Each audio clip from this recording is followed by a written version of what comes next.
سیدہ فاطمہ الزہرا کو ام ابیہا کا خطاب کیوں دیا گیا، یعنی کہ باپ کی بھی ماں؟ یہ سوال آپ کا پہلے دو سوالوں سے بھی اعلیٰ ہے۔ جو ساری کائنات کو تسلی دے اسے سید الانبیاء محمد مصطفیٰ کہتے ہیں، اور جو محمد مصطفیٰ کے لیے تشفی کا سبب بن جائے اس کو فاطمہ الزہرا کہتے ہیں۔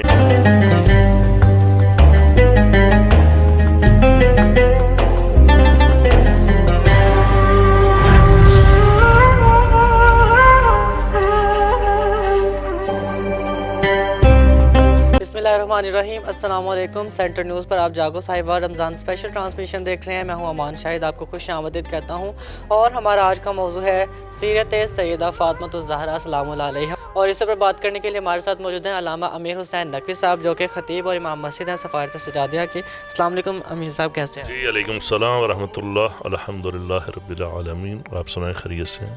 الحمدللہ۔ اچھا، آج کا ہمارا، جیسے کہ میں نے بتایا کہ ہمارا ٹاپک ہے کہ سیرت سیدہ فاطمہ الزہرا سلام اللہ علیہا، اس حوالے سے ان کی فضیلت کے حوالے سے بتائیے گا، اور ان کے دین کے لیے کیا کیا خدمات تھیں؟ بسم اللہ الرحمن الرحیم۔ سیرت جناب سیدہ فاطمہ زہرا صلوات اللہ علیہا، اس سے بڑھ کے اور کیا ہو سکتی ہے کہ جس کے نزول کے لیے اللہ نے ایک جنت کے پھل کا انتخاب فرمایا، اور جب جناب سیدہ اس دنیا میں آئیں تو حضرت حوا سے لے کر آج تک کی خواتین کے لیے مثل ہدایت بن گئیں، اور آج کی خواتین بلکہ اللہ نے جناب سیدہ پہ چلتے چلتے آ کے جب سیدۃ النساء العالمین کا ٹائٹل دیا تو یہ سپرلیٹو ڈگری تھی جو اللہ نے جناب سیدہ کو عطا فرمائی، اور اس سے بڑھ کے اور کیا ہو سکتا ہے کہ عالمین کی عورتوں کے لیے اللہ نے جناب سیدہ کو انتخاب فرمایا۔ اور یہ خدیجۃ الکبریٰ جناب سیدہ حضرت عیسیٰ علیہ السلام کی والدہ ماجدہ بی بی مریم، آسیہ ہو، حوا ہو، یہ عالمین میں سے ہیں، اور جناب سیدہ کو اللہ نے ان سے بڑھ کے عالمین سیدۃ النساء العالمین کا ٹائٹل عطا فرمایا۔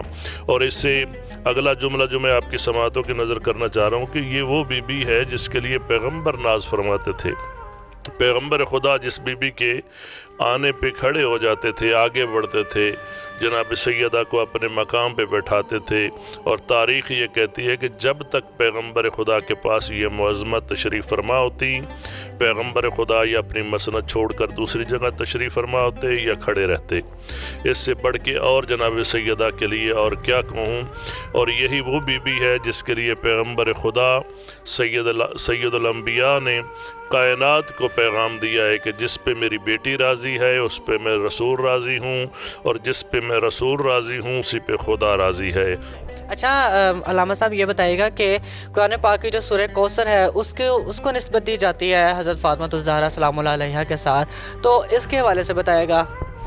یہ آپ نے بڑا اچھا سوال کیا کہ سورہ کوثر کو منسوب کیا گیا ہے سیدہ فاطمہ زہرا صلوات اللہ علیہا کے ساتھ، اس لیے کہ پیغمبر اسلام کو اللہ نے فرزند تو دیے، لیکن یہ مشیت پروردگار تھی کہ اللہ نے واپس لے لیے۔ اور جب پیغمبر اسلام بازار مکہ سے گزرتے ہیں تو لوگ آوازیں اٹھاتے ہیں کہ اس کا بیٹا کوئی نہیں ہے، اب اس کے دین کا کیا بنے گا، اس کی شریعت کا کیا بنے گا، اس کے اسلام کا کیا بنے گا۔ یہ تو ابتر جا رہا ہے۔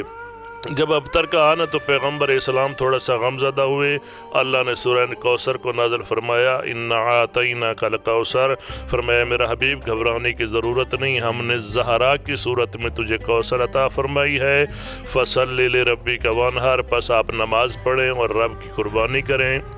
ان شانئک هو الابتر، گھبرانے کی ضرورت نہیں ہے، تیرا دشمن ہمیشہ ابتر رہے گا، تیری اولاد کو ایسا قائم رکھوں گا کہ ہر گلی، ہر کوچے، ہر بازار میں تیری اولاد ہوگی۔ آج دیکھیے بیٹوں والے ابو جہل، ابو لہب کہاں کھڑے ہیں، اور بیٹی والا سید الانبیاء کہاں کھڑا ہے۔ اور جب ہم نماز میں درود شریف پڑھتے ہیں اللہم صلی علی محمد و آل محمد، تو یہ درود پڑھ کے بتا رہے ہیں کہ بیٹی والا محمد کامیاب ہو گیا اور بیٹوں والے نیست و نابود ہو گئے۔ اچھا، سیدہ فاطمہ الزہرا کو ام ابیہا کا خطاب کیوں دیا گیا، یعنی کہ باپ کی بھی ماں؟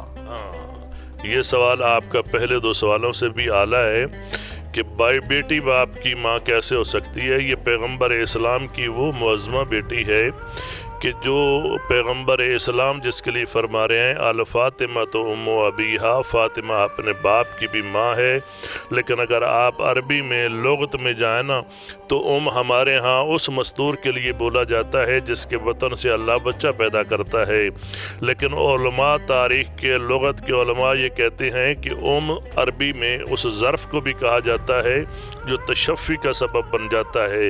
تو مجھے پھر کہنے کا حق دیجئے کہ جو ساری کائنات کو تسلی دے اسے سید الانبیاء محمد مصطفیٰ کہتے ہیں، اور جو محمد مصطفیٰ کے لیے تشفی کا سبب بن جائے اس کو فاطمۃ الزہرا کہتے ہیں۔ اس لیے پیغمبر نے فرمایا الفاطمہ تو ام ابیہا۔ اچھا، آج کی عورتوں کو سیدہ فاطمہ الزہرا سلام اللہ علیہا کی سیرت سے، ان کی زندگی سے ہمیں کیا سبق سیکھنا چاہیے؟ آج کی خواتین اگر جناب سیدہ کو اپنے لیے آئیڈیل بنا لینا تو پھر آج کو جو معاشرے میں غلاظت پھیل رہی ہے وہ نہیں ہوگی، اس لیے کہ جناب سیدہ کو پیغمبر اسلام نے فرمایا تھا کہ عورتوں کے لیے آپ کا سب سے بہترین پیغام کیا ہے، تو جناب سیدہ نے فرمایا تھا کہ عورت کے لیے سب سے بہترین پردہ جو ہے نا، پیغام جو ہے وہ ہے پردہ، کہ آپ کی نگاہ کسی غیر محرم پہ نہ پڑے اور غیر محرم کی نگاہ آپ پہ نہ پڑے۔ تو یہ سب سے بڑی سیرت ہے جناب سیدہ فاطمہ الزہرا صلوات اللہ علیہا کی آج کی عورت کے لیے۔ بہت بہت شکریہ۔ آج جو کہ 3 رمضان المبارک تھی اور اسی لیے آج کا ہمارا موضوع تھا کہ سیرت اور ان کی زندگی پر سیدہ فاطمہ الزہرا سلام اللہ علیہا کی ہم اس پر بات کرتے، اور اس پر بات کرنے کے لیے ہمارے ساتھ علامہ امیر حسین نقوی صاحب موجود تھے۔ بہت شکریہ آپ کا، آپ کے وقت کا جناب۔ مجھے اس پروگرام کے فیڈ بیک کا انتظار رہے گا اور میں آپ سے انشاءاللہ کل کے پروگرام میں کروں گا ملاقات۔ اب تک کے لیے اپنے میزبان امان شاہد کو اجازت دیجیے۔ رمضان المبارک آج تیسرا روزہ آپ کو بہت بہت مبارک ہو۔ اللہ حافظ۔